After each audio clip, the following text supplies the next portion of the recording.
जल स्रोत न्यूज में आपका स्वागत है। मैं प्रदीप तिवारी। मध्य प्रदेश में मुख्यमंत्री के क्षेत्र यानी उज्जैन में सिंहस्थ की तैयारी अभी से चालू है। सरकार ने बकायदा इसके लिए भूमि अधिग्रहण का प्लान तैयार कर दिया है और उज्जैन जो प्राधिकरण विकास प्राधिकरण उसके माध्यम से इसको करने के लिए और एक प्रोसेस भी चालू है, मगर इसका विरोध भी प्रारंभ हो गया। उज्जैन में सिंहस्थ के लेके जमीन के अधिग्रहण का विरोध चालू हो गया है। उज्जैन में सिंहस्थ महापर्व के लिए स्थायी महाकुंभ नगरी बनाने का विरोध लगातार तेज होता जा रहा है। इसको लेकर बकायदा किसानों ने आंदोलन किया। किसानों का आंदोलन था कि वे जल सत्याग्रह करना चाहते, जल में डूब के सत्याग्रह करना चाहते थे और सरकार को विरोध प्रदर्शन अपना दर्शाना चाहते थे, मगर सरकार ने इसके लिए उन्हें अनुमति नहीं दी और पुलिस ने इसमें सख्त रोक लगाया और चारों ओर से बैरिकेड्स लगाए, मगर किसान नहीं माने। जब पुलिस ने बहुत उन्हें रोकने का प्रयास किया तो किसान दो धड़े में बदल गए।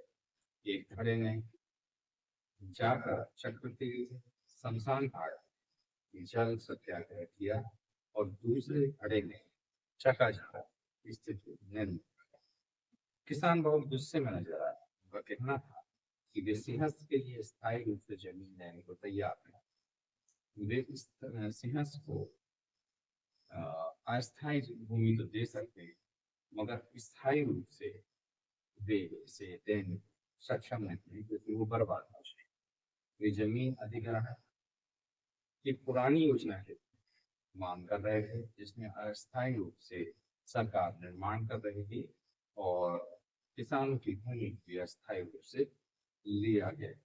हालांकि प्रशासन के काफी समझाने के बाद किसान और किसान संगठनों ने ये आंदोलन तो रोक दिया, मगर उनका कहना था कि संघर्ष जारी है और वे सिंहस्थ के लिए भूमि नहीं गए। आपको बता दें कि उज्जैन में 2028 में सिंहस्थ प्रस्तावित है, जिसकी तैयारी मध्य प्रदेश सरकार ने अभी से प्रारंभ कर दी। इसके तहत 2378 हेक्टेयर भूमि का अधिग्रहण की योजना है। इसके लिए सरकार भूमि अधिग्रहण कर रही है।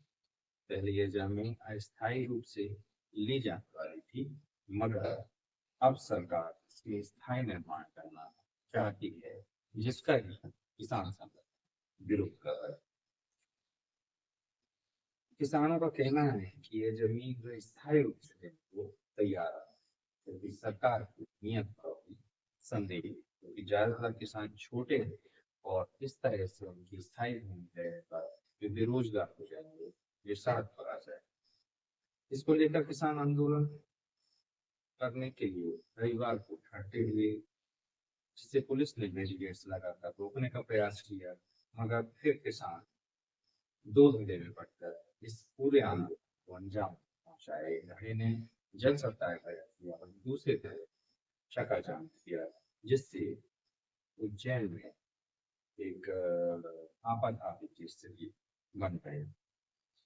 किसानों के आंदोलन को प्रशासन ने भरपूर दबाने का प्रयास किया गया। ऐसा किसानों का जो किसानों को चिन्हित करके उठाया गया, किसान नेताओं को उनके घरों से उठाया गया।